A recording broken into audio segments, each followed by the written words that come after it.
One of the most uncomfortable complications of cirrhosis occurs when fluid accumulates in the abdomen, which is called ascites. Let's discuss why ascites occurs and its impact on your body.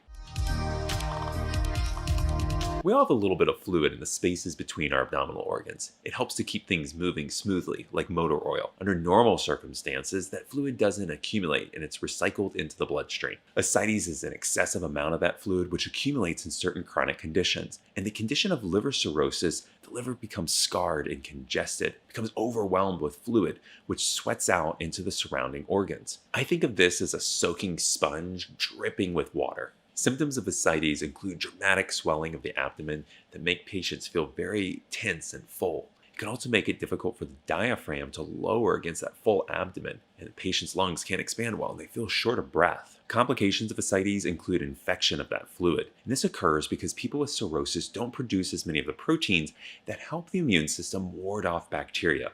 The fluid is like a rich broth that attracts bacteria, and absent those proteins that would fight the bacteria, it becomes a setup for an infection.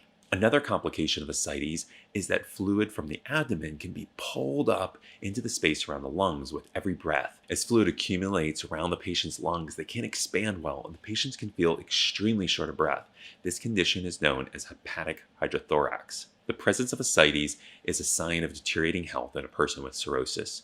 That fluid sloshing around their belly throws them off balance, making them more prone to falls. It also becomes a heat sink, making it difficult for them to regulate their body temperature to keep up with their nutrition, and these people start to waste away. This combination of loss of ability, deteriorating nutrition, and muscle mass is a downward spiral. In a separate video, we'll discuss how ascites is managed. If you have the condition of ascites, it's imperative that you be evaluated by a GI or liver doctor. Please subscribe to the channel to be alerted to new content. Thank you for watching and be safe.